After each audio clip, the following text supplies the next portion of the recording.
Hi everybody and welcome to the 2023 Armageddon Championship Series.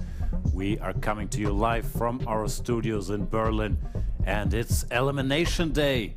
My name is Gustafsson and I'm delighted to be joined yet again by Jovanka, Houska. Jovanka, what's happening today? It's going to be an incredible day because it's the third day. And yesterday we had an amazing day of action. Not one, but two Armageddons. And in the end, it was Parham Maghsoodloo and Vladimir Kramnik that got through with just a whisker of some seconds. Let's take a recap and see what happened.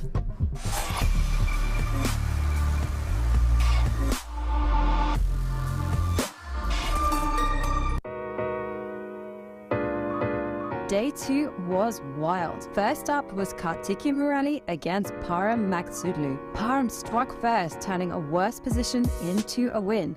But in Game 2, Karthikeyan countered with some excellent calculation to level the match. In a frantic Armageddon game, Karthikeyan's clock management proved to be his downfall. In the highly anticipated matchup between former world rapid champion Daniil Dubov and former world champion Vladimir Kramnik, Dubov drew first blood, but in the second game, the veteran managed to strike back, forcing the Armageddon where all hell broke loose. In the end, both sides were down to 1 second, Dubov losing on time, Kramnik wins the match. What a day at the Armageddon Championship Series 2023, the ultimate chess showdown of the year. Let's have a look at the format. And this is the second qualifier. We started with the Americas. Now Asia and Oceania is running. Europe and Africa are coming up soon, as well as the Women's Week. And where does it all lead? Yeah, because the finest minds in the game are all competing fiercely. Everyone is fighting to win a place in the grand finale and win the Armageddon Championship title. And all events, they're broadcast from a very famous street in Berlin, Unter den Linden, at the World Chess Club in Berlin. And take a look at these players. I mean, these are the best blitz players around. And today, we are going to see Daniil Dubov. You know, he has a video rating of 2802 playing, as well as Yangyi. Yes, surprisingly, both these guys lost their first match and ended up in the lower bracket. It's win or go home now. The same applies to Mr. Karthikeyan, who we just saw there. Yeah, and we have to mention one of our partners, Kaspersky.com. As a technology and digital privacy company, Kaspersky supports the secure advancement of chess in the digital space and its expansion into online tournaments, a perfect combination of human excellence and strong technology. Let's dive a little deeper into the format of this tournament. It's a double elimination, so all these guys already lost one of their matches, and today they have to win to stick around. Vidit versus Yangyi and Karthikeyan against Dubov. And there we can see the brackets. Everyone who wins will progress. Anyone who loses will go home and be eliminated. And let's take a look at the first pair that are playing today. We see Vidit Gujrathi against Yangyi, and this is what you might call a derby. These players, both born in 1994, face off in the first duel. And Vidit, of course, remember, he lost to Abdusattorov in their first match, whereas Yu couldn't actually handle the youngster that was Gukesh. These two have played before in the past. 13 games, but 3-0 to Yangyi. Yangyi with a commanding lead, but Vidit is certainly no slouch. He became a Grandmaster at 19, was the captain of the Indian team that shared gold in the online Olympia 2020, former junior world champion, under 14, India's #2. It's gonna be fierce matchup. And let's hear from Vidit Gujrathi in his own words. My name is Vidit Gujrathi I'm a grandmaster from India. I'm 28 years old and my world rank is 17 and Indian rank is 2. I started playing chess when I was 6 years old. My dad introduced me to this game and since then I've been in love, so it's been 22 years of playing this game. My memory which stands out is when I won the Under 14 World Championship because I got to win after a couple of tries and where I did not do well, so this was very special. My style, I would say, is evolving all the time because chess style is closely reflected with the personality and it keeps changing, it cannot be the same. And I have many passions or hobbies apart from chess. I like to read books, I like to play many sports like basketball, badminton, swimming, and I try my best to balance it, but chess clearly takes more of my time. That's Mr. Vidit, but tell us a little about his opponent, Yangyi. Yeah, you know, he's a very fierce opponent, if I may say so. Also 28, became a grandmaster at, get this, 14 years old. His peak rating was 2765, that was in September 2018. And he's also been a Chess Olympiad gold medalist, winning in 2014. And I love this stats, also a former under 10 world champion. Must be nice. Let's have a look at our combatants there already studying the starting position. And let's hear from Yangyi in his own words. 大家好，我是来自中国的Yangyi。我今年28岁。我当时学国际象棋的原因也是因为我觉得棋子和肘法对于我来说是很新颖，我也挺好奇的，所以说坚持到了现在。所以说我的生活也是下国际象棋，国际象棋也是我的生活中很重要的一部分。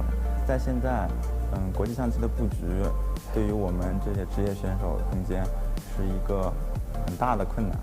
因为我们大家借助了电脑，所以说经常国际象棋会下得很无聊，所以我也希望能在一些有限的空间里面找到一些有趣的招法，来下出更有趣的国际象棋。 Now we've met the players. They are about to begin. Less than a minute already. Looking at the board, let's see the format. 3 blitz games. 3 minutes, 2 blitz games, 3 minutes plus 2 seconds in case of a tie. It's Armageddon. And when it comes to Armageddon, the rules are simple and they are brutal. White will have 5 minutes on the clock and black will get 4 minutes. But this is the twist. Black will have draw odds and this means white is in a must-win situation.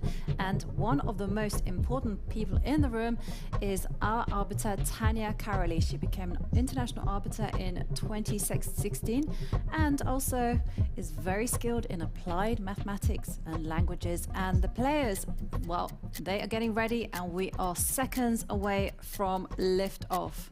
Vidit with the white pieces, Yangyi with the black pieces. This is the first blitz game, no Armageddon yet. Here we go. And Vidit opening with e4 and we're going to see a Sicilian. Will we see an open one? Yes! Combative stuff from Vidit. Yangyi, will he play the infamous Sveshnikov defense by advancing his pawn? No, he plays what we call the classical defense, much more risky, not grabbing space in the center just yet. Yangyi wants blood today and he wants to confuse poor Vidit early with his rare move bishop to d7. Will work. And well, the queen steps up. Is the king going to castle to the left?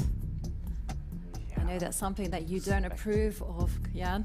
No, never done this in my life, but here it was part of the plan. White tries to attack in the center and bring his king to safety. Now waiting for black to commit his own king. And there we see a trade of knights and the players are just getting into the flow of things. The scene has been set. It's going to be a very sharp game. And taking a look at the players' heart rates, I can see that Yangyi has quite a high heart rate of 129, whereas Vidit's 112. And just to give you some context, because context is very important, anything over 100 means that the player is stressed. The higher the heartbeat, the worse things are for your health. See, Vidit bringing his king to a healthier place there on b1. I'm assuming both players are still in book, but that was a rare queen move there by Yangyi, bringing his queen out, not committing his king yet, and I think it's about time to start thinking for Mr. Vidit. Yeah, he's a little down on the clock. The computer says it's still roughly equal. He advances his rook pawn. Yeah, and there you can see to the left of the board, you can see the bar, and the more it starts inching towards up or down means the better white or black is, and I like this move. It's a potential pawn storm, one of the scariest things in chess. If the black king castles to the king side, well, that h-pawn will just continue going. And nope, it's not about king safety for Yangyi. He's going on the counterattack, already grabbing the space. Yeah, he seems committed not to give Vidit a target by bringing his king into maybe false safety. Vidit retreating with the queen, allowing this pawn to advance further. What is he doing? If the pawn advances one more square, how do you save the knight? I don't see a square for it. Has to retreat to e2? I'm not sure that's what the doctor ordered. Certainly not. I mean, in fact, Vidit has wasted some time. You know, he moved his queen up to e4 and then goes... Knight has to go back. Yeah, now knight is maneuvering away. And, okay, it's still very even, I think, because of the safety of the kings. And wow, look at Yangyi go. You know, he's determined to create a weakness there on the queen side. And Vidit reacting on to c4. with c4. Maybe he doesn't know about this en passant rule. Yangyi could capture that pawn now, even though it doesn't look like. But will he do it? He could take with the queen, but that's, I assume, risky because it places the queen in the line of fire. Maybe the rook comes, or he could capture en passant, or he could ignore everything. Very brazen decision, this move c4 by... And oh, Yangyi ignoring the en passant. He's breaking every streamer rule in the book. You're meant to capture that pawn. And instead moving a4, I think that pawn is going to go to a3. That's every computer's favorite. Yeah, very complicated situation. I can't really tell who's better and why. Here comes the knight and Yangyi decides it's finally time to castle. He's waited long enough. The computer says it's still all equal. You can see that bar is there in the middle. Heart rate is also reasonably chill for both players. They're just used to these open Sicilians. No one's panicking just yet. Well, I would be panicking because the heat, well, the position is about to explode. And take a look at the clock times. Both players like hovering under the 1.5 minute mark. It's not an enviable thing to have to handle all those complications with no time on the clock. We've seen Vidit struggle with his clock management a little bit in his first match. And I guess he will try not to have it happen this time. Speed up a bit. While I'm saying this, he's almost down to a minute. He is almost down to a minute, and he's dropping his bishop back. Okay, he's preparing this g4 pawn advance. That's good. In an ideal world, you want to push all these pawns, h5, g5, g6, exposing the black king. And I'm not 100% certain how Yangyi wants to make progress, because if he advances any of his pawns there, in front of the white king, white pushes the other pawn and keeps the position closed. So he has to make a bit of a waiting move here, queen to a5. Feels like Vidit is taking the initiative. Yeah. Does he have a threat? Is he perhaps planning a b3 move? Maybe, Trading but that's off more queens? of a defensive move to get rid of the queens. But it could be that that's his intention. Yeah. Vidit could sidestep with his queen. And both players under the minute mark. It's gonna get frantic, Jan. Yeah, they do get 2 seconds bonus per move, and Vidit says, if you want to exchange queens, be my guest. I'll keep pushing my pawns. Yeah. And, okay. Big threat in the position of going g4, g5, g6, as you've highlighted. What can black do? I would be tempted, especially with the clock ticking down, just to clarify the situation, because the position looks quite wild. Okay, instead he retreats his bishop, making space for the knight to go to d7. Very slow though. Push that pawn, Vidit. Come on. Having said one thing, There you it have comes. to keep it going. And okay, well, the knight now comes to its dream defensive square. I was once told by a Sicilian player, as long as the knight is on e5, Everything is okay. Look at this, I'm the not other sure. pawn advances. Vidit, not concerned about any of his pawns, just tries to expose the black king. But Yangyi is not panicking, just grabs one, saying, my king is still safe, Mr. Vidit. And all the while, the bar to the left of the board is telling us the position is level. But Bar there's has moved all fireworks. game. It's chilling there.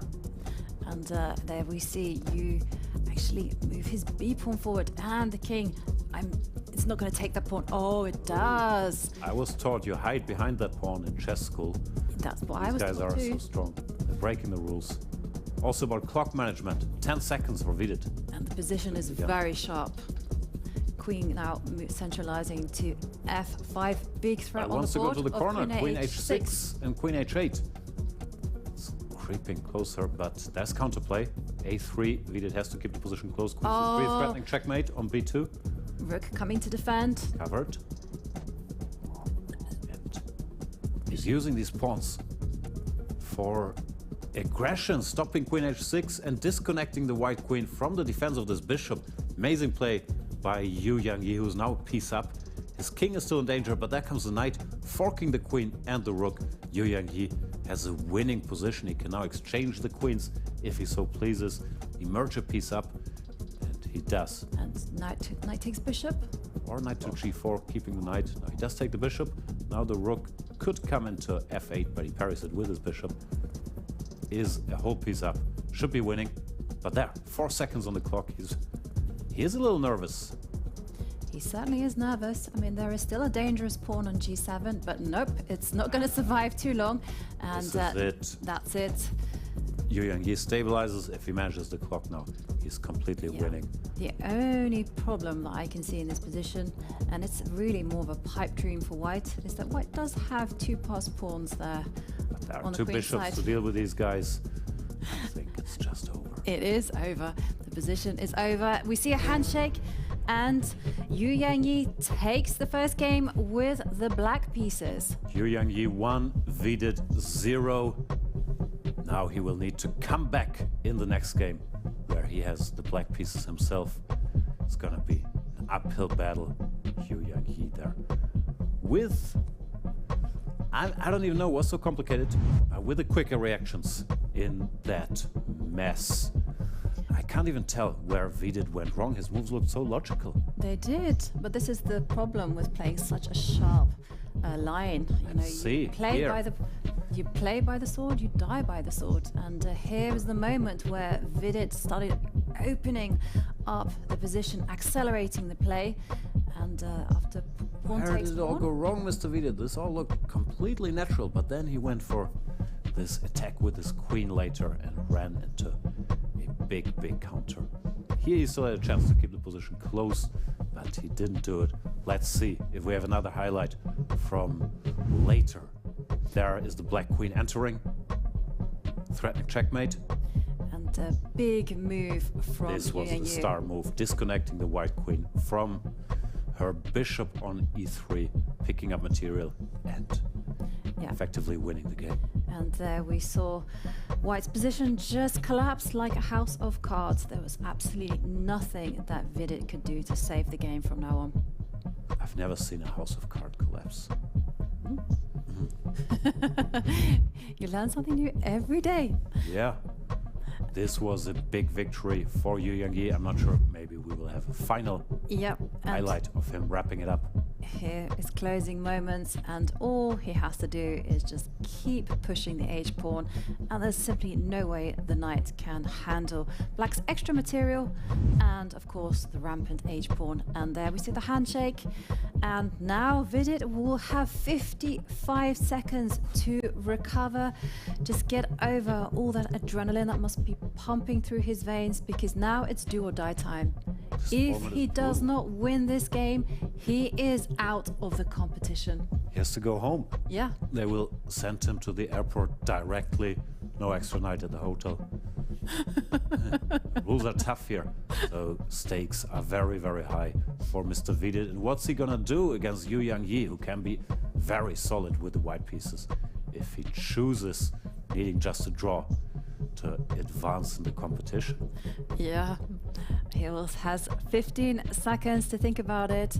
The main thing is just to keep the pieces on the board, you know, to keep that tension alive. 7 So I've been seconds. told, but then they always take all the squares. I can never exchange anything. It's just tough to make anything happen with black. Here we go. Handshake, and you opens with the e-pawn, Another and we see a Sicilian again. Okay, will the knight come out to c6? Will we Just see do the same, e6? Vidit. No, And he will play the knight off. And Yangyi sticking to his trademark style. He has a very uncompromising style. It's very active. Oh, And same position. By oh, transposition, it's complicated, these chess moves, but this is literally the same position they had in the first game, with colors reversed. Will Yangyi bring the bishop out as well? Copy Vidit's play? I don't think. The opening was the culprit there. yeah. Well, Look out at is Vidit's coming heart there. rate, he's at 86. He's cool as a cucumber. He certainly is. I know that Vidit has been practicing on his mindfulness in these last few years, doing a lot of yoga and a lot of meditation. I hope and he's time we've to seen study the Sicilian. now we've seen a diversion. Because he's played f4. Yeah, this is the big choice White has, where to put his f-pawn. Vidit advances one square to facilitate that push on the king side. But Yangyi is going for central play with pawn to f4. Now brings the knight back in order to support either a push in the center or to exchange there. And yeah, this is a typical structure. Black has the two bishops, but double pawns. And the typical idea is to put pressure on that pawn on e6. You see the pawn coming to f5. Maybe the bishop will join later from h3, g3, bishop to h3. It's supposed to be a little better for white. But as you said, pieces are on the board. It's unbalanced. It is unbalanced, and black does have the bishop pair, which gives him good long-term prospects. Don't be ever tempted to actually push the e-pawn one square forward. Just don't concede any squares whatsoever. And the king makes its way to the queen side, and the bar is not a fan of that. Immediately No. it jumped up. Long and said, castles always costs you yes. average of one pawn. And looking at the heart rates, we can see Yangyi is far from calm. He is at 131, whereas Vidit has managed to just calm himself down. He's at 88, which is well below the normal. 83. Yeah. I'm worried about him. This is going to go to 60 if Yangyi doesn't start attacking some pieces. As for the position, white is better objectively, I guess, but it's very, very difficult to play, and I'm not quite sure what Yangyi wants to do there with his queen. He puts his queen on the edge of the board, just staring at nothing. What's he doing? Yeah, I mean, I guess it's holding off the h-pawn and the rook. But the action is happening on the queen side. Look at that. The knight is going to come and jump in to c4. First of all, and there you go, he takes a step back with the queen and targets the f7 pawn. You have to defend the f7 pawn. The h pawn you can give up. That's irrelevant. Yeah, the rook probably has to go to f8. One of the rooks, if he is thinking about which one to put there. Or if he can ignore it, push his b-pawn forward. But no, he used the bishop, not the rook. Okay. Interesting. Disconnecting the rooks. I know you like connected rooks, so this move must hurt your feelings. It does hurt my feelings. I mean, it's breaking my rules, and I don't like it when the players don't obey my golden rules. And Yangyi now getting close to the 1.5 minute mark, but his position remains dynamic. And Vidit must be feeling hopeful, because this is a position where all three results are possible. Yeah, I still don't like Yangyi's queen there in the middle of nowhere. But his position is stable enough, and he goes back with the queen. Yeah, he can't make up his mind what to do with that queen. Oh. But doesn't this give black the time to actually relocate the d8 rook, put it on c8? I guess Yangyi just wants to grab a pawn there, put his queen on g7, hit the rook, and then take a pawn. But it is a very, very slow plan, both on the board and on the clock, because he's down to almost a minute. Risky stuff. To use so much energy just to win the h7 pawn. I wouldn't do it, but then again, this is why I'm commentating, and this is why these guys are playing. Yeah, the knight goes back. Vidit now goes e5, now that he made sure the knight can't jump into that d5 square. He's trying to block the position, getting some counterplay. I like how Vidit has played this. I think he should be in pretty decent shape But what to do next? He's gonna try to break in the center with d5. That makes a lot of sense. No, not to Vidit. He's going rook c8, stopping this knight from jumping to the c4 square. Yangyi ain't worried about nothing, just keeps shuffling his knights around. Yeah. He's heading to the b3 square and offering a trade. Yeah, he's managed to stabilize his king there with all these pieces next to it. If that knight jumps to the b3 square, black either has to exchange, making the white king even safer, or to retreat. Very, very complex. It's frankly too complicated for me. There comes the knight. There comes the knight, and I can tell you what is going down. The clock times. Both players, okay, they get an extra 2 seconds, but they are hovering close to that minute mark. And I can tell you, this is where tensions start rising and where mistakes will be made. And Again, he's going stop for moving that pawn. queen back and forth. He is saying enough, and the queen goes all the way home. Well, that was actually quite a nice maneuver because, of course, Vidit does not want to trade off pieces. The more pieces that get traded off, the more difficult it is for him to generate an attack. And there you go, light squares bishops are off, and suddenly, after all of those weird and wonderful moves from Yangyi, White That's an has the amazing advantage. move. Knight to f1, that's a great move because his knight is finally heading towards the d5 square. Knight to e3 and then knight to d5. And if that knight makes it there, it will just dominate the board. I know. On the way, it also covers the c2 square. Now, Yangyi has handled his knights beautifully here. Vidit is trying to stop that knight from jumping by targeting the pawn on e4, but Yangyi puts his rook there instead. And, I really like how he comes played in. this. Now knight to e3 is coming. He's just completely outplayed Vidit on these light squares. Beautiful, beautiful performance. And also there's rook takes pawn in the air because I am very greedy, and there we're going to see knight takes knight on the board, and it just feels like one of those classic positions where one side has a bad bishop and the other side will have a fantastic knight in the middle of the board. Thinking about it, he could even exchange queens, then bring the knight, or bring the knight directly. This is the choice he's pondering. I like exchanging queens and then jumping with a horsey. And Vidit now down to 20 He's trying seconds. to trap that queen. He doesn't want to exchange it. He wants to trap it with the knight. But Well, that's not Vidit gonna getting a big threat in the board. Queen takes pawn is going to be deadly, so you don't want to be allowing that. That's why he plays b3. But you're right, black queen doesn't have too many squares. I can only see one. Also, black has to avoid a repetition. So if white went back with the rook now, the queen has to give a check. And the rook went back again. The repetition was in the air. But Yangyi is saying, I'm not playing for repetition. I will take this endgame. Looks fairly comfortable as well. Yeah, looks great. 11 seconds, now going down. I'm a bit scared about that a2 pawn from white's perspective, but it will take a long time to bring the other rook into the action to team up against that a2 pawn. And both players, they don't have much time left. 16 seconds for Yangyi, 6 seconds for Vidit. He is on the brink. That's a nice move, a4, because I was worried about that king, but now Vidit could take en passant, but then the king would hide on a2. Vidit chooses not to do it.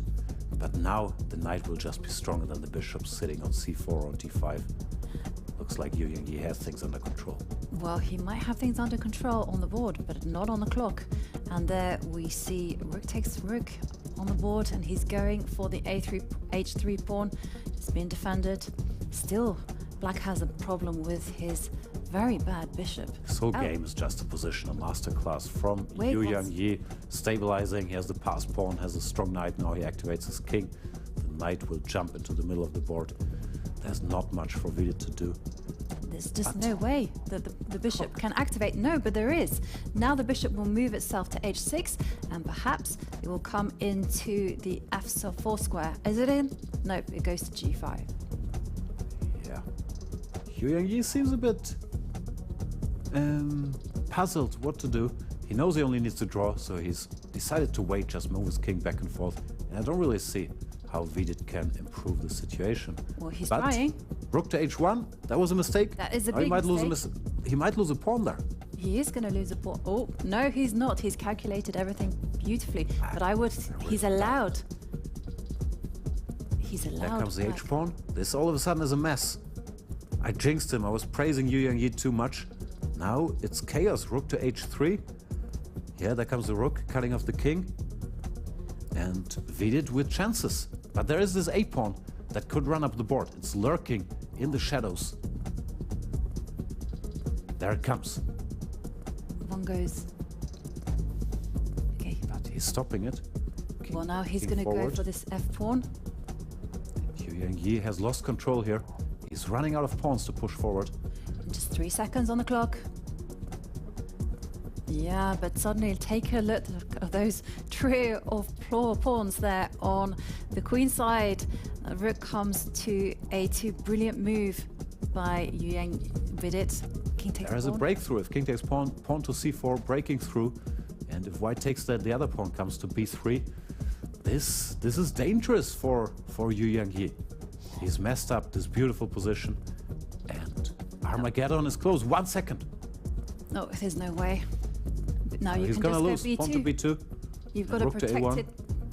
Vidit is greedy. He takes the extra pawn there. Did he have time for that? Yeah, it's also fine. Now b2, followed by rook c1. Incredible comeback. Oh, hang on, there's Vidit. still a trick, there's still a trick. But the king is there. He could have taken a queen, but then this pawn could have been stopped, but the king stops the pawn. Vidit wins. Wow, what a turnaround. It looked like he was completely on the brink. There was no chance for him to win this, and he turns it around with seconds left on the clock. Wow, what a game. And we're going to see our third Armageddon of the tournament. Finally, I'm very much looking forward to it. But Yangyi will be kicking himself. He had such a good position. And then he decided to play it too safe, maybe, trying not to do anything and saying, you can't pass. But Vidit found a way. We'll see it later. Here we see the beginning of this endgame that looks very, very pleasant for white still. I mean, take a look. Great knight for white, bad bishop, but Vidit manages the impossible. Things would escalate later on. Here we see a key moment, the bishop entering, now the rook targeting this pawn, and all of a sudden Yangyi couldn't keep control, has to give up a pawn, and all hell broke loose, because now black has serious counterplay with his passed h-pawn. Yeah. Whew, whew, whew. That was a key turning point there, and here we see the nice finish, the breakthrough. From Vidit. All the pawns but one give their life to support promotion of the other one. This can't be captured because the rook would be taken, and it's desperation by Yangyi playing on his last seconds here. Vidit. And both players just playing on instinct, but it's completely one for Vidit. Well, well, well. And here we see the closing moments where Yangyi sets one final trap. He puts his rook behind the killer passed b-pawn. And there you see, with the black king coming in to mark the c-pawn, there's just no way for it. And Yangyi resigns, and we are seconds away from Armageddon. Let's go. Poor players didn't have any time to recover. In 1 minute, they have to play the Armageddon, where white gets 5 minutes, has to win, and black gets 4 minutes, has to make a draw, or of course win. Yeah. Who you got? I don't know. I suspect that Yangyi will still make it. His form has been very, very impressive. But, I mean, this is it. We will see a winner, and we will see someone progress to the next stage, and someone has to leave the competition.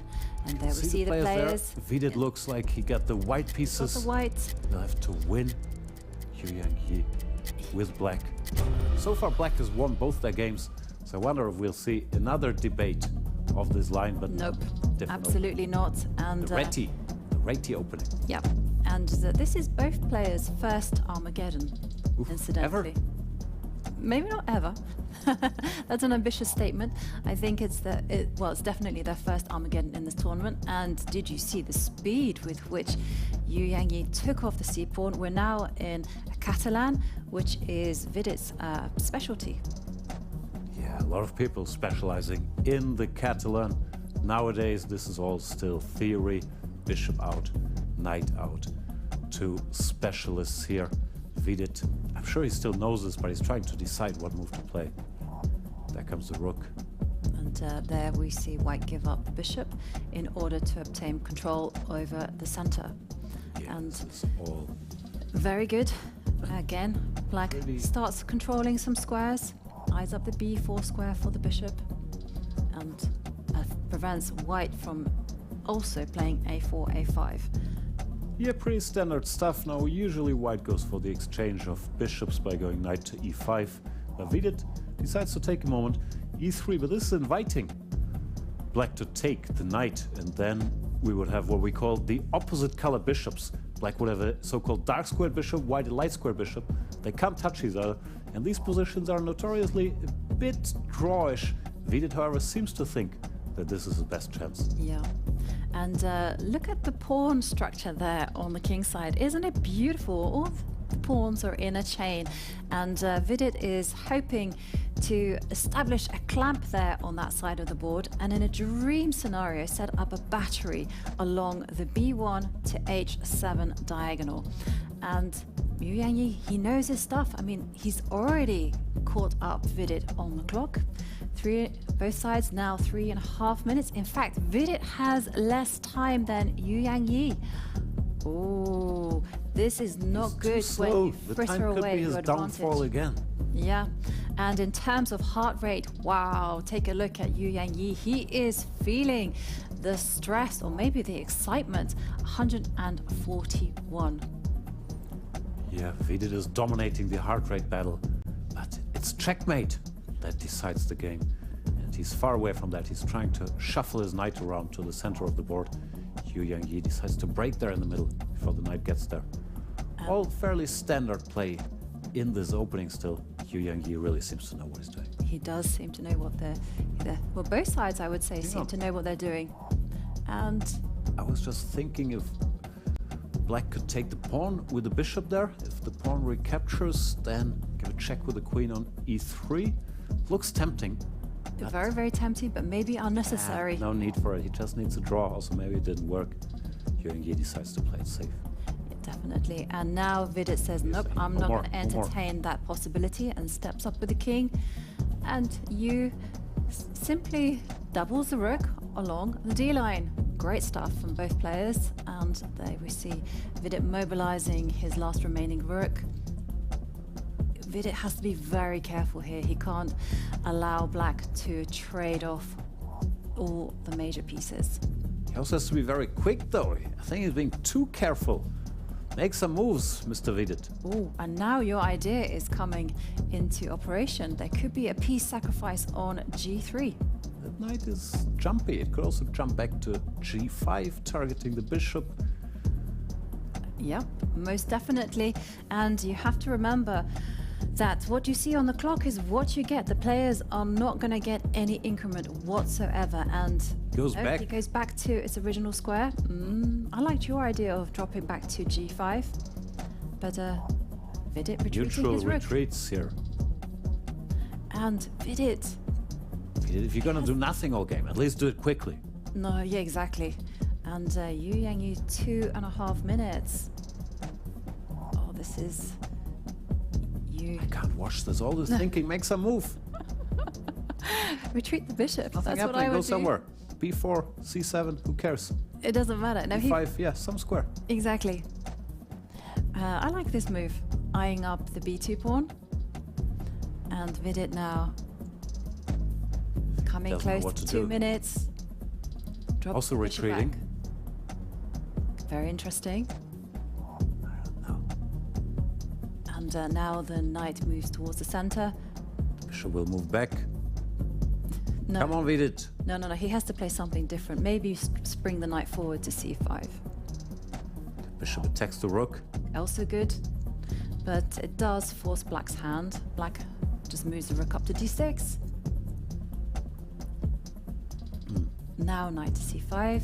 And threat of knight to e4 on the board. Yeah, it's a very positional, maneuvering game. It looks at least fine for black. I don't know if black is better, but it looks balanced. The computer actually gives black a bit of an edge already. Yangyi probably contemplating if he can take that pawn over there on b2. It's tempting, it's a pawn, but I'm not sure if he's gonna... Well, he shouldn't burn all the time in the world thinking about that capture, because... Take it. Yeah, either you take it or either you play very logically and just maybe offer a trade of rooks or something. Don't use up all your time, because you won't be getting it back, and in Armageddon, that is what is going to decide everything. Look at that. He's thinking too much. Take the pawn, you. He's frozen. He does There it. he is. That took a long time. The point is rook b1. He can jump with the knight, maybe. Is he thinking about that? Yeah, knight to b6. Trying to clear the d-file and then exchange things. Attacking the queen. And I think Vidit got outcalculated here. Losing a pawn and also losing control, because now if the queen went back, all the rooks get exchanged. His knight would also no longer be protected. Here Yangyi has done this nicely. Yes, but it did cost him over 30 seconds to calculate that. Enough time still. It is enough time, but Vidit now just has to be very pragmatic and just has to put his pieces on active squares. And there we see a trade of endgame, an rooks. endgame pawn down. Not what you want in a must-win situation. Knight to c4, bishop to e2, knight to d2. Is there still tension? Yes, there is a threat. There comes the bishop. Now if the knight enters, then the rook takes the bishop and takes the pawn. Black is still fine. Oh, I'm not sure about that. And the bar actually says the white is much better. Yeah, he missed something. I keep jinxing him. Whenever I praise Yangyi, he gets in trouble within 5 moves. I'll shut up. And take a look at that. 42 seconds for Yangyi, whilst Vidit has 51.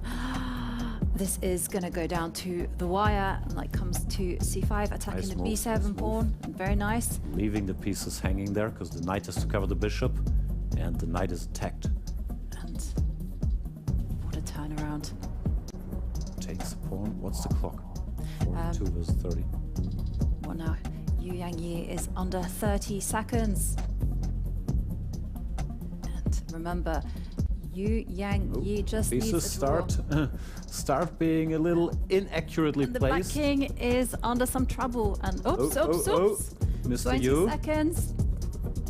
And now the g6 pawn hangs. Rook c2, and Yangyi is struggling on time. 13 seconds. He's not going to make it. Not He has a lot of worse time. His position. king is also in trouble. Vidit knows what the doctor has ordered, just moving very, very quickly and confidently here. And It looks like Vidit is gonna do the miracle comeback here. 4 winning seconds. a piece and being ahead on the clock. Yeah, there's no way it's going to be over. And keeping an eye on the c pawn. And the there goes flag the has rook gone. and the time. Vidit wins.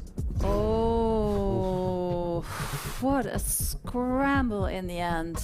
And Yangyi, we have to hand it to him. He played so well. But unfortunately, it was his handling of the clock that proved to be his downfall. You called it when he spent that 1 minute on taking that pawn on b2. That was really the time he was missing in the end. Yeah, Vidit advances, stays in the tournament. Yeah. Yangyi's out. and here we can see that critical moment. It was a great move, great decision to capture that pawn. The problem was it took too much time, and yeah, brilliant piece of calculation from Yangyi, but impractical decision. Time was running out, and later Vidit managed with some trickery to put pressure on Yangyi in that endgame that looked very promising by targeting his pieces.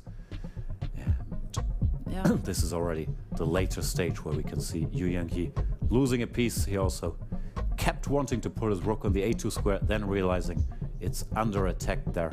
And in the end, he could not resist that temptation any longer. The rook would go. Vidit just keeps giving checks, playing very quickly.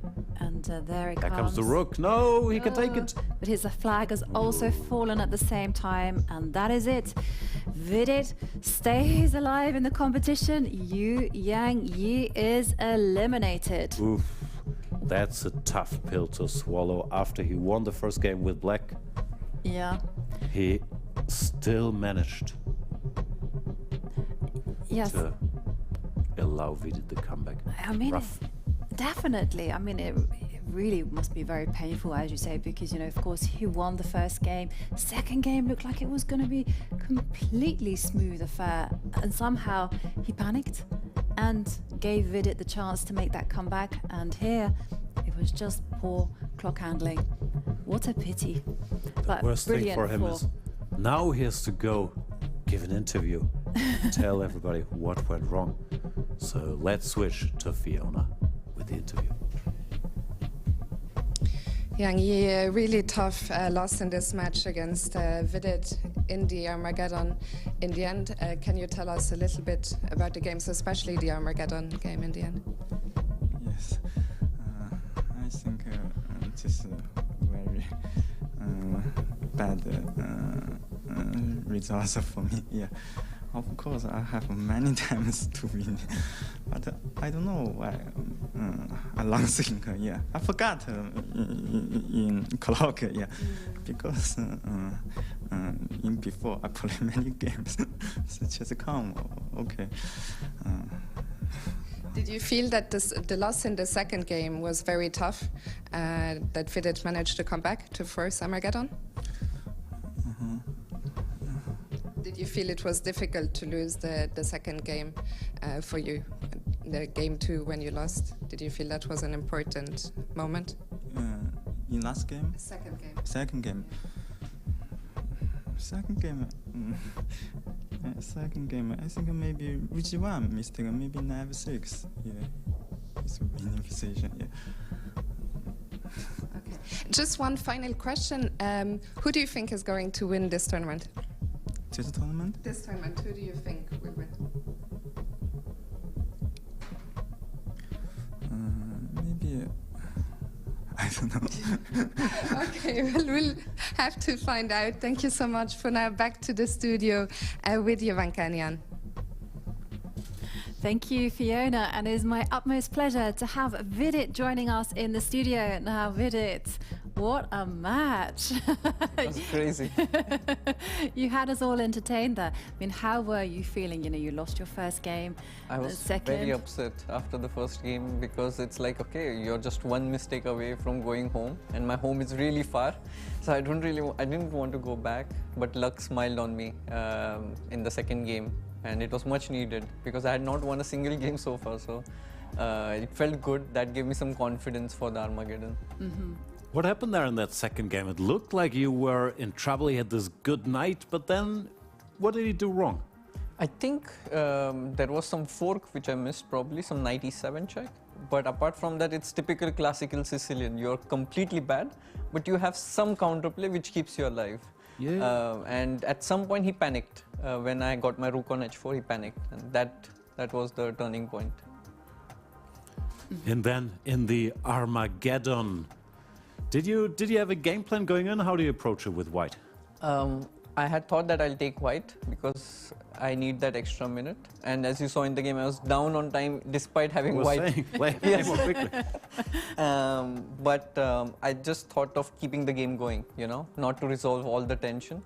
And once he took his bishop on b2, it became complicated, and that was my chance to, you know, make a mess. Congratulations, you kept your tournament going. Thank you so much, Vidit. Thank you. Thank you.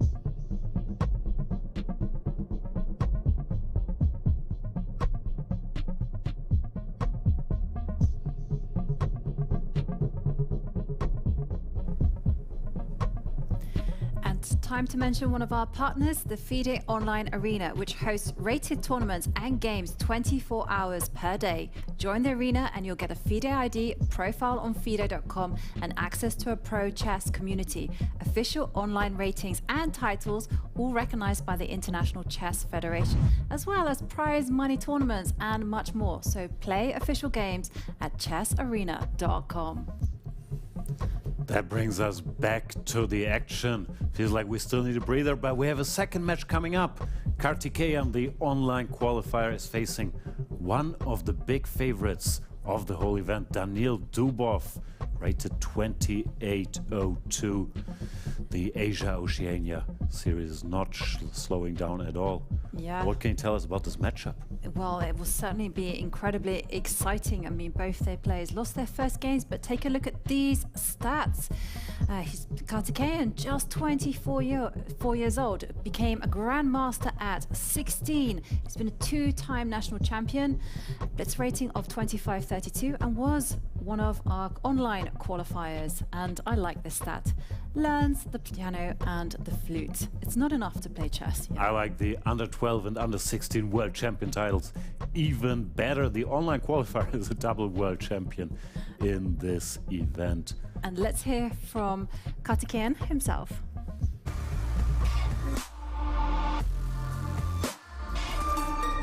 I'm Karthikeyan Murali, Grandmaster from India. I'm 23 years of age and I've been playing chess for the past 15 years.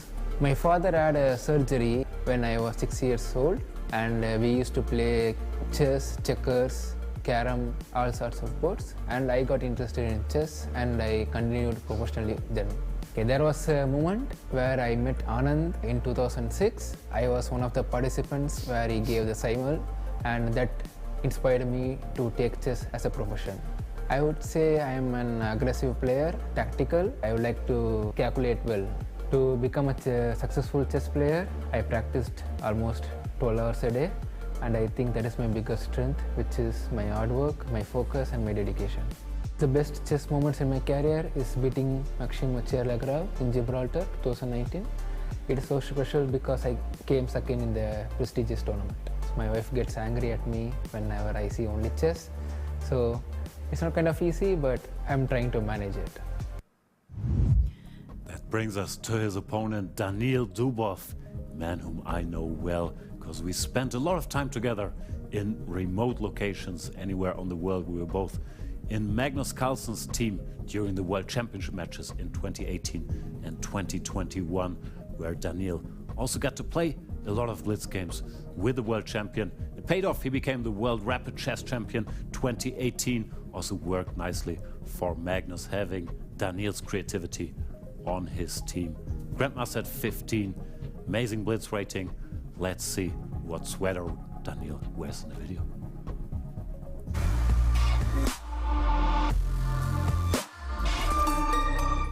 My name is Daniil Dubov. I'm 26. I'm Grandmaster from Russia, and I've spent about 20 years of my life playing chess. Both my father and grandfather were pretty decent chess players. So I think being a kid, I saw them playing once and asked my father to teach me. I think he got tired of me, so he brought me to the chess club. And this is more or less how it started. People seem to think that my style is a very aggressive one, and to some extent I think it's true. So it really depends, but if you use three adjectives, it would be brave, stupid, and maybe unique as well. My most memorable moments are not related to my best achievements. If I need to share one, let's say I won a brilliant game in European Team Championship against Rasmus Wane, and it helped Russian team to save the match, and then eventually we went on to win the tournament. Once again, I don't remember the day we won the tournament, but I remember the day I won a brilliant game. And I would say my main priority is living the life. And then secondly, I have chess where I'm a professional. I mean, I try to be good, I try to win all the tournaments I play, but still it's much more important to keep yourself entertained.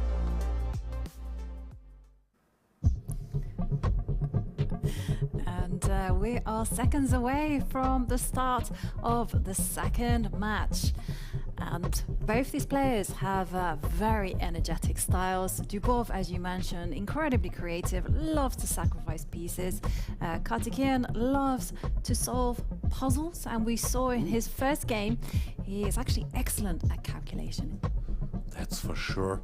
Both players lost their first match, so once again they have to win this one in order to stick around. Daniil with the black pieces, the favorite in this matchup, and he's sitting there thinking what to do. Big opening specialist, but Karthikeyan is not to be underestimated. We heard his opponent Parham the other day being very worried about facing him. Let's see how Dubov approaches it. Definitely 5 seconds. Both players extremely motivated, and it's do or die time. There will be a winner. And here we go. Karthikeyan opening with his trademark King's Pawn, and Dubov playing the King's Pawn opening. What do you call this? The row lop. Well, this one is row lopus, but when you open e4, e5. I think it's just e4, e5. But now it has turned into one of my favorite openings, the Marshall, which also featured prominently in Magnus's last World Championship match. So it's a safe bet. Dubov knows a little something about what he's doing here. Decided not to play the Sicilian, but the somewhat safer e4, e5. But now he can sacrifice a pawn with the Marshall. Is he going to do it, or was he just bluffing? No, there comes the pawn. Of course. I mean, hello, this is Dubov. He loves to sacrifice pawns. The thing is, though, the Marshall has been worked out to great depth. Yeah. And these days... This move is a small surprise. Usually they advance the pawn to cover the knight, but Dubov covers it with the bishop, maybe trying to survive, but also to surprise Karthikeyan here. Yeah, probably, because... it worked. Definitely worked. And this is what some of the higher rated players do to the lower rated opponents.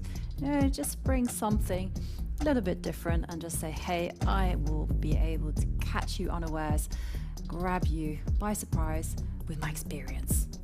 Yeah, Dubov actually moved the bishop to b7, so it's Karthikeyan's clock that's running here, that we can see. Karthikeyan has 2 minutes, 10 seconds, and Dubov still has 3 minutes. Queen to f3 after some thought. One of the main theoretical moves, trying to pin that knight in the middle. But Dubov says, be my guest, take it. Bishop to d6. And the rook has to move backwards. I would put it back to where it came from. Or take on d5. Is that Yes. possible? With the bishop or with the rook? That Lot to also think is about. possible. And one of the things I liked about Karthikeyan's video is he told us he works 12 hours on chess. What, a week? Per day. Month? No. Per day? Per day. Where does he find the time for the piano and the flute? That's just half-hour practice in the morning. 12 hours per day. Yeah. Wow. I don't. So when did he get up this morning? Like 7? Because he had to be here at 7 probably to get in the 12 hours. Yeah, he probably did. And then He didn't check this during his daily 12 hours. Daniil surprised him here. Bishop takes the knight and pawn to c6. That's the point, attacking the bishop. Now the rook retreats. You recapture. Black is still missing a pawn, but this is a typical situation where black has the 2 bishops and stability in the center in return for the pawn. It's not supposed to be too bad for black. No. Daniil, still in book, makes all his moves instantly. But Karthikeyan is down to a minute almost. Yes, down to a minute, but we do have to remember that players do get an extra 2 seconds per move. So it's not so critical, and the position looks to me quite simple for white to play. You know, it's just about developing the knight now and hold tight and wait for Daniil black has to do decide something. if he wants to launch an attack. He decides against it. He could have pushed the f pawn or also the b pawn, but he decides to double rook play. Double rooks played very calmly, just saying I might be a pawn down, but the structure is sound. I'm not too concerned about it. And take a look at the calmness of both players. Both of them under the 100 mark. Yeah. No one is stressed, no one is excited, everyone is just in the zone, playing and enjoying some chess. And here comes Dubov's expansion on the queen side, and Karthikeyan just saying, hey, I'm just going to consolidate everything on the E-line and initiate some trades. Yeah, very typical play by Dubov there, trying to soften up white's queen side with his pawn pushes, so the bishops get a little more scope. His one bishop could now go to a6, attack the rook on e2, the other, the pawn gets taken, could potentially recapture and pin there. So Karthikeyan is saying, I don't want any of that. I'm willing to exchange a bunch of pieces here. Nice move, bishop to f4. Asking Daniil some questions. Yeah, definitely asking some questions. He did burn a lot of time on the clock, though, to get here. Karthikeyan only has 40 seconds. And we did see in his match against Maghsoodloo, this was the crucial factor. Yeah, he needs to speed up, but for now he made Daniil think a little bit. Dubov weighing his options here, wondering if he should exchange all the rooks. The tactical point is if all the rooks get exchanged and then he takes the bishop, in the end there's a checkmate on e8. So some very deep calculation there by Karthikeyan. And Daniil seems a little rattled. How's his heart rate? 82. No, not rattled at all. No, the stats don't lie. And talking about someone who is rattled, Karthikeyan is now gone up to 144, just after I was praising him for being so calm. Now it's dawning on him that he could be having an advantage. And there we see a trade of pawns. The rooks leave the board, and Dubov capturing with the f-pawn. Yeah. It would be a mistake to go bishop takes bishop, because you would actually go pawn takes knight, attacking the queen. Exactly. Yeah. And now Karthikeyan faces a tricky decision. I'm not sure if he played the best moves here, because if he takes with the queen now, his pawn on c3 is loose, and if he takes with the pawn, he really weakens his king side. He will have to take with the pawn to keep his extra material. But now Daniil has a target in this f4 pawn. Yeah, he does have a target, and something else to target, and I've been going on about this quite a lot, but it's clock time. The clock. I mean, he just has 17 seconds on the clock, and his king is weak, and there we see Dubov. He plays great chess, defends the weakness on e6. This liberates the rook to go to f8. There you go. But Karthikeyan playing some good moves. Good stuff there. Put the rook in the center. He's stabilizing, but he has 13 seconds now. That's fewer than Jan Nepomniachtchi has helpers for his world championship. And h3 played. Dubov cold as ice. He's simply making room for his king. He's cold as ice, but he's not willing to sacrifice. And now he has to really think about how to keep his pawn there. F5. Yeah, he certainly has to. He can leave it though. The pawn is actually not going anywhere. Could jump into c5. It feels like he's under some pressure. Yeah, potentially. Also catching up on the clock. 35 seconds. 33, it's going down. And difficult decision to be made. He does take with a pawn. He does part with the pawn. So he was willing to sacrifice it. He was. And now the knight's going to spring to c5. Oh, but you know, this feels dangerous for Dubov. Just feels bad. There is that. And 20 seconds for Dubov. Wow, I'm very impressed by Karthikeyan's resourcefulness. Gives a check.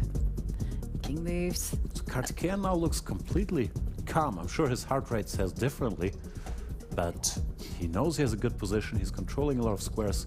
Queen will retreat, not allowing the black queen to enter. Well, she's going in anyway. Questions. Oh, ew, 4 seconds. Oh, no. There was some panic. He almost hung the rook and had to put it there. But now black mobilizes, the bishop takes the pawn. He's lost control. Yeah, I don't think he likes it. The bishop comes down to f5, rook moves, and now gives a check. And now the enter. Queen is going to swoop in, and ooh. 5 seconds though. Okay, this is a great move from Karthikeyan. Just put the knight next to the king. Knights are great defenders, and he has 6 seconds. And he threatened checkmate. Dubov has to react. And he loses a piece to parry the mate and resigns. Whoa. Ooh, and that scramble, anything went. It just felt like it was very topsy-turvy. It seemed like Karthikeyan changed it around, and then Dubov got back in it. Blunder there at the end. 1-0. Now Dubov has to win to keep his tournament alive, and that's a surprise. One of the big favorites here in the lower bracket, losing his first game in a must-win situation just to force the Armageddon. Let's see what happens. This is still the opening phase. where Daniil surprised Karthikeyan with his rare line bishop to b7. Karthikeyan burned a lot of time to find the way through the complications, but he found a decent way. He merged a pawn up, and then later all hell would break loose. Yeah. And here's the moment where Karthikeyan just struck back, and here it looks like his position is overwhelming. But take a look at the clock. He just has 5 seconds remaining, and that's not easy. It's not easy to withstand the tension when you're under the heat like that. Now, these players are generally amazing, playing on just 2 seconds per move, but if there's one surprise, and we can see it here soon, then it will be very, very hard to react. In this phase, Daniil still has things under control. He's putting pressure, but now he will move his queen to the corner and move back. And here comes the star move, threatening checkmate. That's the move he hadn't seen. Threatening queen to g8 checkmate, and he panics. He touches his rook. He tries to block that with the queen, with the rook, but he loses a piece in the process with his exchange and has to resign.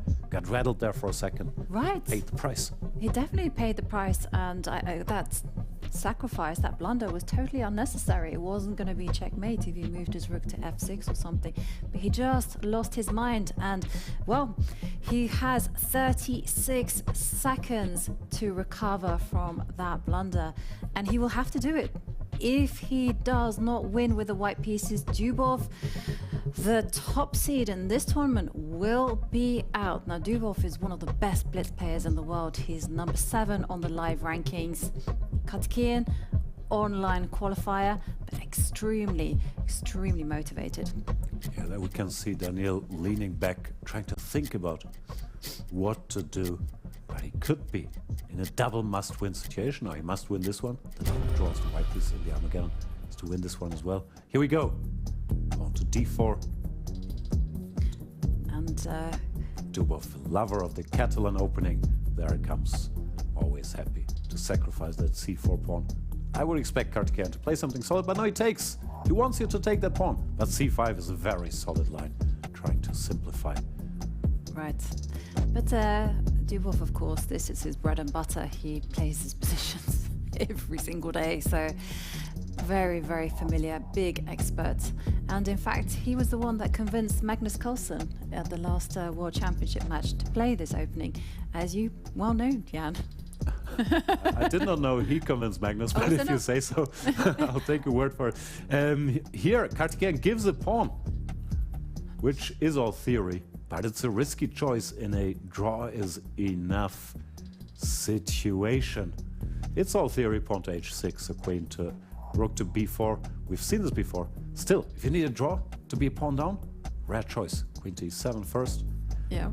And the black compensation is not so clear. It's mainly based on that queen being slightly strange on h4, but I think queen e7 might have been inaccurate, because you're supposed to go, if memory serves, pawn to h6 to stop this pin.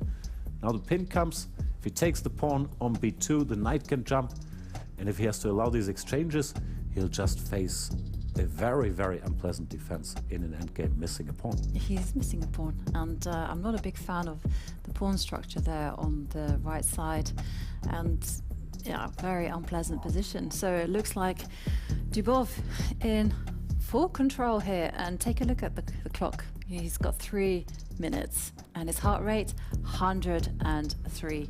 So we could see a big comeback. And now the rooks are traded. Daniil won the opening battle.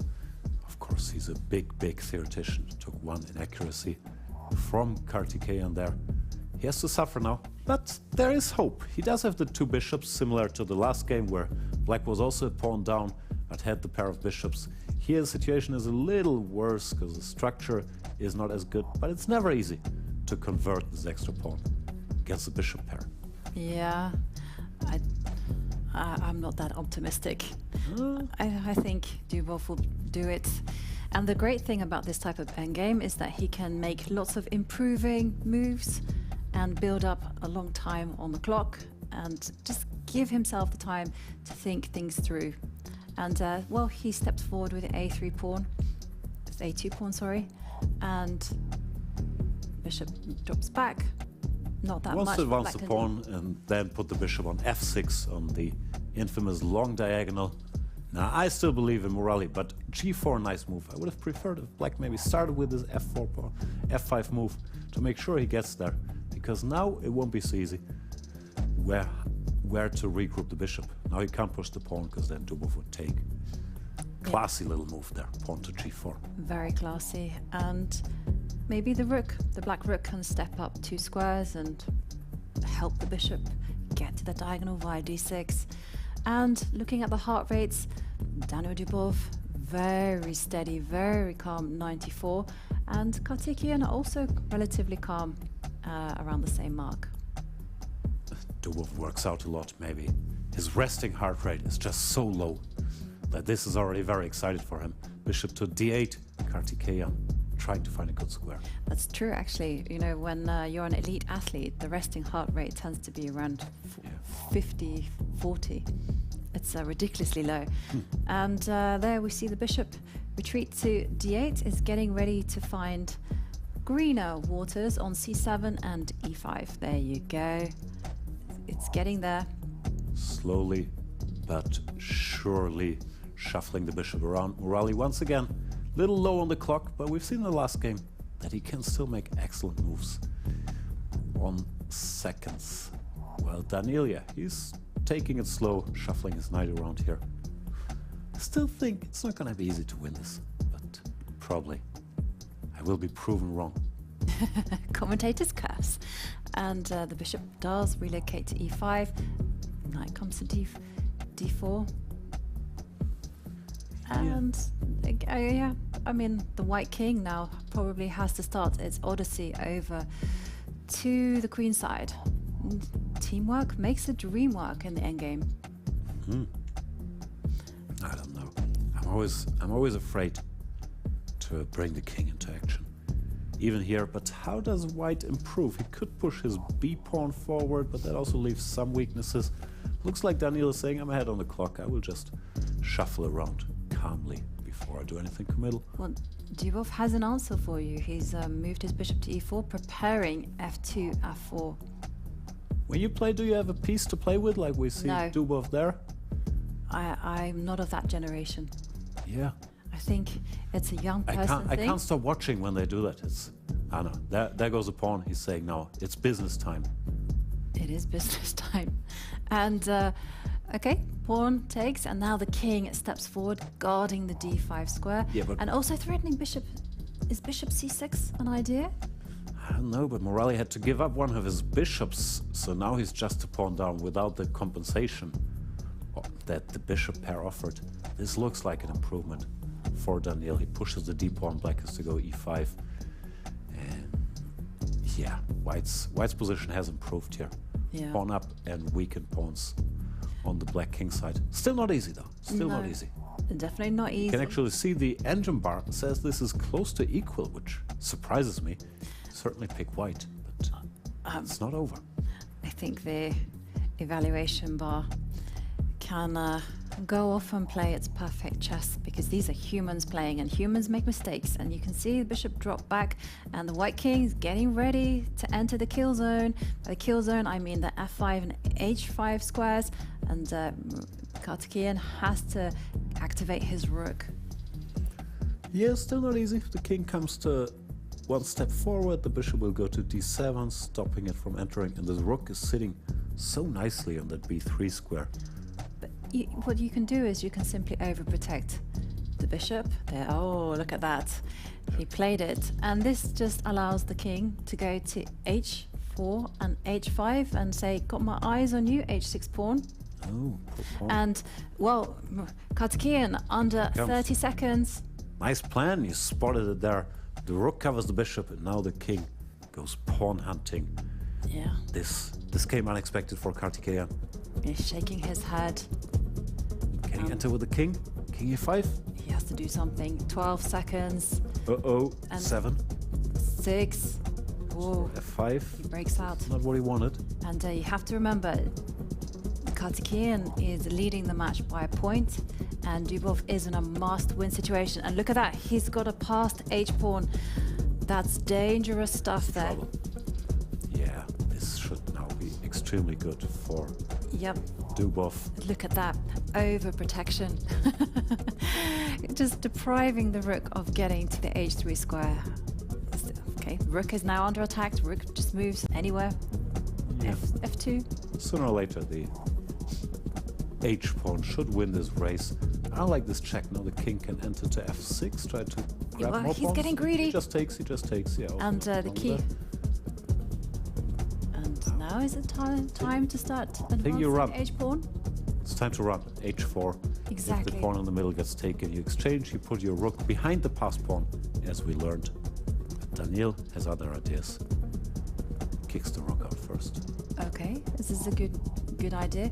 I would now mobilize the bishop and put the white's rook behind the passed pawn. Okay, yeah. This is Point good. is you can't take on d5 now because of the pin, and the 2 rook seconds. helps the pawn. And now the h-pawn is rolling. Fast defensive lines there.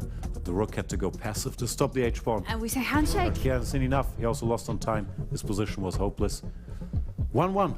1-1, and that means one thing. We are going to see our second Armageddon.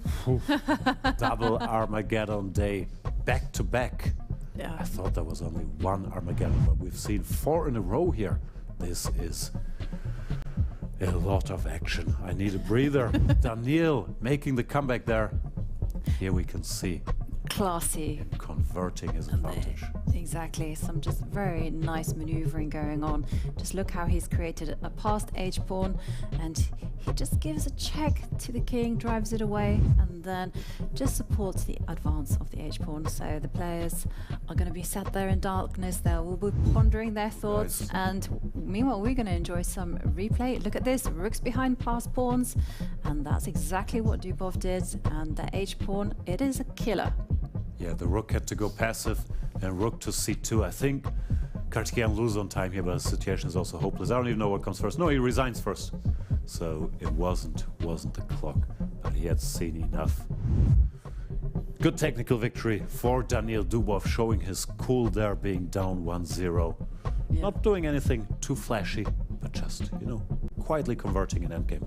Definitely. I thought it was very sophisticated play from Dubov. And 38 seconds until we see Armageddon. The rules are simple. White will have 5 minutes, black will have 4 minutes, but gets draw odds. And there will be a winner. This is the ultimate battle of wits, and here we see 20 seconds until the start of play. Who has chosen the white pieces, or who has been gifted by the hands of fate the white pieces? And we see it's Dubov. So Dubov once again, win or go home. Well, Karthikeyan can prolong his tournament life with a draw. Easier said than done though. He just lost with the black pieces. Looked like he wasn't too familiar with the opening. Dubov probably happy to repeat that line and tell Karthikeyan, if you want to defend that endgame and pawn down again, be my guest. This time I also have an extra minute. Here we see Karthikeyan not thrilled to repeat that debate. He's already burning time on move 4 in the kettle. Yeah, and he goes for a more solid approach, as well, so far it's all recommended by you. So you're the big expert here, and we see the queen come out to grab the pawn on c4. Yeah, Are we going to see subtlety there, queen a4 to stop some sidelines after queen c2 and bishop to d2. All of this is still mainline theory. All kinds of funky movers are played here. Pawn to c6 is a big move, but Karthikeyan plays a sideline, or to my mind a sideline, knight b7, allowing the bishop to come to a5, pinning that pawn. And this is supposed to be nice for white. Maybe Karthikeyan's playing his backup line, and he didn't know it exactly, allowing Dubov to put some pressure there. It is a very unpleasant pressure. This is a typical construction. It looks very strange because you bury your own bishop there on this a5 square. But the important thing for white is to stop this push pawn to c5 forever, ever. And that's the point of white's play. Karthikeyan is playing quickly.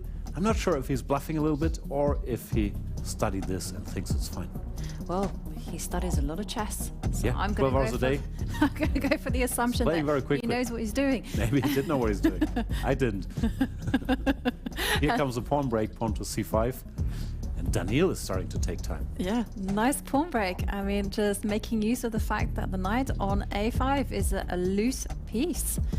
Turns out you can learn more than one Catalan line in 12 hours a day, indeed. Yeah. You were thinking, so the tactical point is if the white pawn from the center captures that pawn, then the bishop recaptures. The white takes again, the queen takes the horsey that was defended by the b pawn. So Daniil with a decision now, taking time. Karthikeyan confident. Well, he We can't see burn. Dubov ahead in heart rate. That's a rare situation. Yes, we can see 145. That's very high, I have to Board say. is a little behind the action there. And Taken on a5. I have to say, one of my nurse friends is watching the show, and she reports back to me about these heart rates. She says it's not good. Not good to be over 140. Not even worse to be over 170. Stop the games. There we go. Pawn takes pawn, bishop takes pawn. And if Dubov takes one more time, the queen will take the knight. Black looks to be in decent shape. I was all wrong. Karthikeyan knew what he was doing all along. Yeah, and looks like a great line for black, if you ask me. Yeah. I mean, he's gonna get one of the most favorite things that he's got his pieces out. He's got the bishop pair. He's not down in material. He's not down on the clock either. He started with a minute less and now he's ahead half a minute. So Daniil really having to spend some time here to solve this riddle. Currently, I would say Karthikeyan a favorite. Good position. Great. Ahead on the position. clock. And remember, It's a draw. exactly, Dubov is in a must-win situation, and so that's why he puts his queen on g4 and says, "Look at that, got the skeleton of an attack brewing." After all, the queen is eyeing the king. It does look a little bit artificial, if you ask me. Yeah, that's But in this time control, anything goes. not the scariest attack anybody has ever seen. Karthikeyan does bring his own queen out, just in case it's needed there for the defense. Daniil trying to make something happen, but the knight can jump onto this very pleasant square. I guess Dubov will keep pushing his pawn. He can offer a queen exchange if you so please. But Karthikeyan has calculated that he can win this pawn. Gives his bishop. If white recaptures, he will take a pawn. B pawn up. Karthikeyan Yeah, very great close stuff. to match victory here. Extra pawn ahead on the clock. And his pieces are just so well positioned. You know, take a look at the bishop on b6. It's just bearing down on the f2 point. Now he's centralizing his rooks. Great Make a luft, technique. make a luft. Yep, he makes Yep. a luft. Always important. So there's no backrank mates. Definitely. And very instructively makes air for the king on the dark squares. Daniil's trying to regain the pawn, but can he really capture that pawn there on the edge of the board? Maybe his bishop will get trapped. Yeah, he decides he can't do it. Covers the bishop, but that means he has to agree to a very unpleasant endgame, a pawn down in a must-win situation. Well, we have seen more. We've also seen miracles from worse positions. So don't write Dubov off. Especially if Karthikeyan keeps taking 10 seconds per move. He should speed up a little bit. He's still ahead on the clock, but not by that much. And here comes h4. Well, the rook overprotects the a3 pawn. Put the horsey there. Block it. Also fine. Any move is fine, really. He just has to speed up. There comes the knight. As you recommended, trade of rooks. Daniil must be disgusted with No, his but he still position. has chances. I mean, he can put his bishop on b7 and go for the a6 pawn. There He comes does. the bishop again. And It's a attacking little the knight. slow. It's a little slow. The counterplay is coming. I don't know. Now I don't he- see a lot of chances He can for. just jump forward with the Mr. knight. No, Dubov. he protects the knight. But he also Oh, can't make no. a draw. So if now the rook goes to b2, the knight can just jump back, offering move repetition. No, but yeah, that's unfortunate. The rook can move to e1, and it does. Yeah, still, the knight can just go back. Once again, asking that very same question. It can also go forward to a Oh, different very square. subtle, very subtle. Knight to a2, saying, if you move your knight, I will take all your pawns, and if you don't, He has to. And there the a3 pawn drops. So does the a6 pawn. And if the b pawns leave the competition, the board, I was going to say, then... B pawns leave the board, Dubov leaves the competition. Exactly. And Dubov now, 50 seconds. He is not going to get any increment. He has to play quick chess. He has to hustle on the time and on the board. And, oh, this is so bad. The f2 pawn is under attack. He has to step back with the knight. Instead, he defends the f2 pawn with his rook. Now Karthikeyan has established almost complete control. He can start advancing his pawns in the middle of the board. And Dubov, 30 seconds on the clock. He's not going to do it. Another pawn has fallen. All Karthikeyan has to do is keep calm. Stepped into the knight fork, but he managed to avoid it. Dubov is giving all his pawns, trying a last-ditch attack, but it should not suffice. And take a look at the white king. It's on the verge of getting mated, and that's why Dubov is just throwing his pieces forward. He's in survival mode, but it's not enough. Out of time. 13 seconds versus 51. His only hope is a checkmate somewhere, but it's not going to happen with the king in the middle. And 47 seconds. Okay, so the only thing Karthikeyan has to do... Fall asleep. He has to make any move, any piece to any square.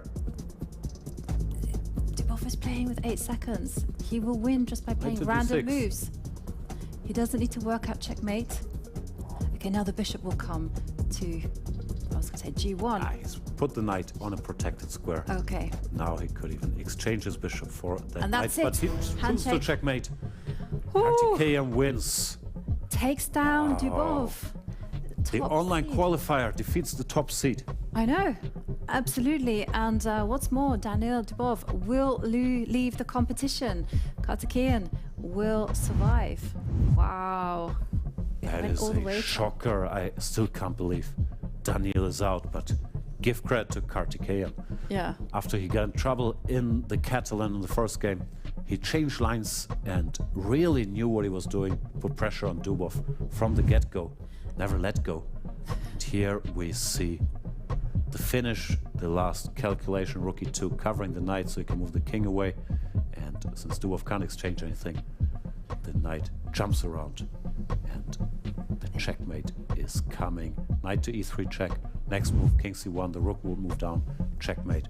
So Daniil Dubov resigns and is out of the competition. He leaves the competition. It's just, oh dear. And here we can take a look at the the brackets, full stop. And we see that the two people who are still surviving are Vidit and Karthikeyan. Now, Vidit will play the loser of Parham, Maghsoodloo and Vladimir Kramnik, whereas Karthikeyan will play the loser of Nodirbek and Gukesh. This is so complicated. It is very complicated, but it's fun. The basic rule is you lose once, you're still in, you lose twice, you're out. And Dubov and Yangyi, two of our highest rated participants, both lost twice and get kicked out today. And let's have a look at some highlights.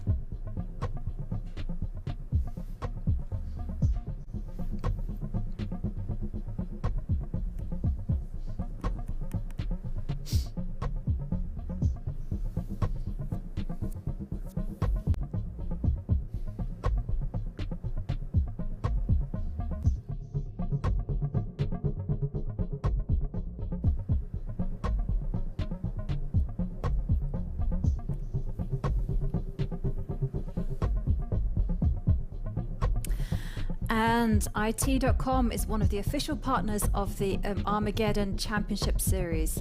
It's a domain registry like no other. It provides a platform for anyone to create innovative domains and effectively showcase their online presence.